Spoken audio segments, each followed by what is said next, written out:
मित्रों, क्या पश्चिम बंगाल भी उत्तर प्रदेश के रास्ते पर पूरी तरह चल पड़ा है? मित्रों, आज मैं चर्चा करूंगा पश्चिम बंगाल के अंदर हुए एक 13 वर्षीय बच्ची के साथ दुर्व्यवहार कर उसकी हत्या करने वाले अपराधी को एनकाउंटर में ढेर करने की घटना के संबंध में आपकी बात आपके साथ राकेश मोहन त्यागी यूट्यूब चैनल के 14 जुलाई के सायकालीन अंक में दद्दा मेरे आप सभी को मेरी राम राम। दद्दा, जैसे कोई हम जानते हैं घर के उत्तर प्रदेश के मुखिया आदरणीय योगी आदित्यनाथ जब से मुख्यमंत्री के पद पर आसीन हुए हैं,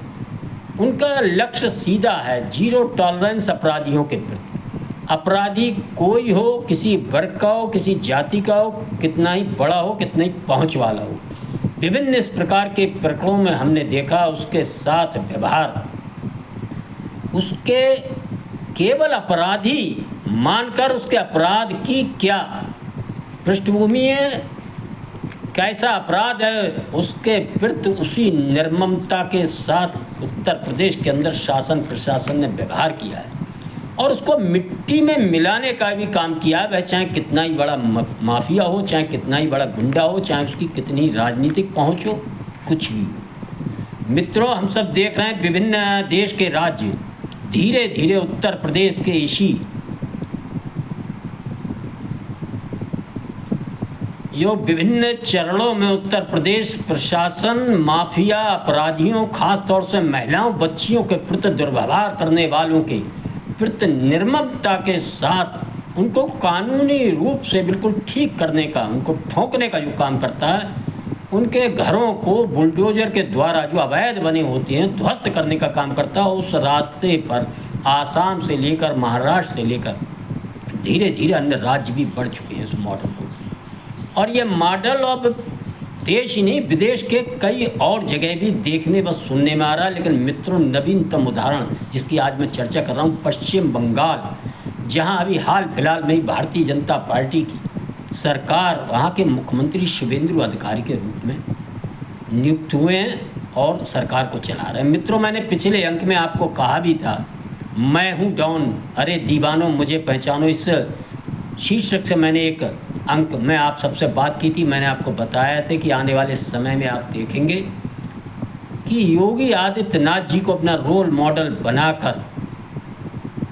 शुभेंदु अधिकारी भी अपना शासन प्रशासन बिल्कुल उसी रास्ते पर चलाने की ओर अग्रसर हो चुके हैं। मित्रों, उस अंक में मैंने बताया था, मेरा अनुरोध है जिन लोगों ने वह अंक नहीं देखा व सुना है वह जरूर सुने, उनको सारा विषय समझ में आएगा। लेकिन वर्तमान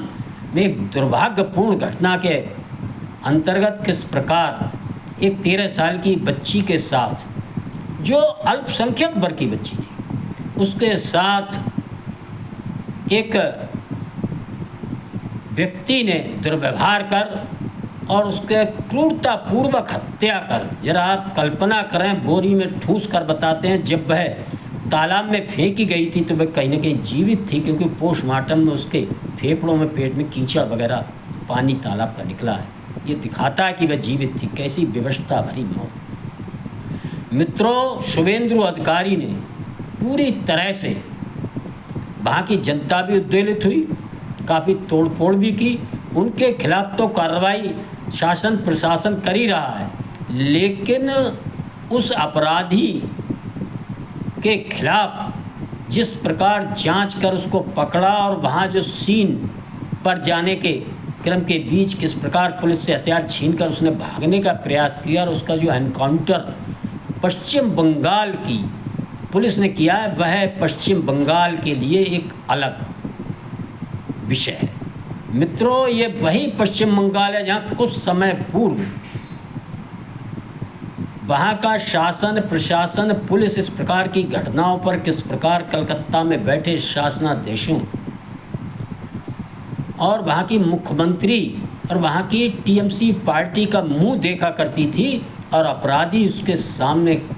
बैठकर मौज किया करते थे, उसकी हिम्मत नहीं होती थी कि वह इस प्रकार के दुर्दांत अपराधियों के खिलाफ कार्रवाई कर सके। मित्रों, कुछ ही महीनों में वही पुलिस है, वही प्रशासन है, लेकिन मात्र शुभेंदु अधिकारी ने, जो योगी आदित्यनाथ जी को अपना गुरु बनाकर मानकर एक तरह से बिल्कुल उसी रास्ते पर अपना प्रशासन चलाने का निर्णय लिया। विभिन्न पिछले जो कुछ दिनों में प्रकरण हुए हैं, चाहे वो विकास से संबंधित हो, चाहे जनता को आयुष्मान कार्ड हो, राशन व्यवस्था हो, व अन्य सारी व्यवस्थाएं, कानून व्यवस्था हो, उसका लाभ पहुंचाने का जो काम शुरू किया था वह तो है ही, लेकिन यह जो घटनाक्रम है यह दिखाता है कि पश्चिम बंगाल पूरी तरह उत्तर प्रदेश के रास्ते पर चल पड़ा है। मित्रों, इस घटना के माध्यम से मैं आपका ध्यान एक और दिलाना चाहूँगा कि वह जो अपराधी मंडल नाम का अपराधी जो था,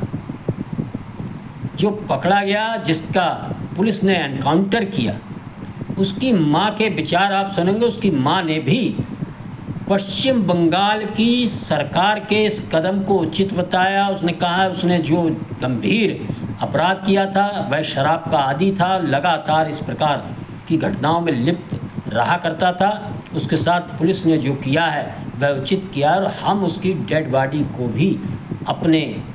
अंडर नहीं लेंगे, उसका मुंह भी ऐसे व्यक्ति का नहीं देखेंगे। मित्रों, उसकी पत्नी ने भी पूरी तरह से शासन प्रशासन के इस काम को अपना समर्थन देने का काम किया है, और अपराधी के प्रति किए इस एनकाउंटर के प्रति कहीं कोई क्षोभ या कहीं कोई दुख व्यक्त नहीं किया है। मित्रों, इस घटना के माध्यम से उसके परिवार की जो प्रतिक्रिया, उसको हम समझें, देखें और महसूस करें, और अपने द्वारा भी इस प्रकार की घटनाओं का ज़्यादा से ज़्यादा लोगों के बीच हम चर्चा करें कि इस प्रकार के भी परिवार के लोग हैं जो इस प्रकार के दुर्दांत अपराधियों से अपनी किस प्रकार की दूरी बनाते हैं। दूसरी ओर हम देखेंगे कुछ समाज, कुछ वर्ग, कुछ ऐसे लोग हुआ करते हैं जो केवल अपराधी को किस प्रकार का दंड मिले, उसका धर्म क्या है, मजहब क्या है, हम सबको आवाज़ उठाना है, नहीं उठाना है, विरोध करना, नहीं करना, समर्थन करना, इस आधार पर करने का काम करते हैं। इन घटनाओं के माध्यम से हम सबको देखना चाहिए मित्रों कि इस घटना में जो पीड़िता थी वह अल्पसंख्यक वर्ग की थी, और जो अपराधी था वह बहुसंख्यक वर्ग का था। लेकिन पश्चिम बंगाल शुभेंदु अधिकारी की सरकार ने बिल्कुल योगी जी के सरकार के नक्शे कदमों पर चलते हुए उस दुर्दांत अपराधी का जो एनकाउंटर करने का काम किया है, उसकी सबको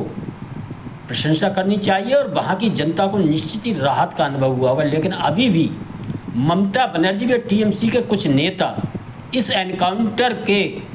खिलाफ जिस प्रकार का खड़े होने का दुस्साहस कर रहे हैं, इससे प्रतीत होता है उन लोगों ने तय कर लिया है कि वह टीएमसी व अपनी राजनीति को बिल्कुल शून्य करके ही मानेंगे। और आने वाले समय में आप देखेंगे कि टीएमसी नेता व इस प्रकार के घटनाओं का, इस प्रकार के अपराधियों के समर्थन में खड़े होने वाले लोग, वह चाहे उत्तर प्रदेश में हो, चाहे देश के किसी भी प्रदेश में हो, जनता धीरे धीरे उनको पूरी तरह अपने से दूरी बनाकर उनको राजनीतिक रूप से बिल्कुल मिट्टी में मिलाने का दृढ़ प्रतिज्ञा कर चुकी है। आप सब ने सुना, इसके लिए धन्यवाद। जय श्री राम, जय श्री वाल्मीकि भगवान, भारत माता की।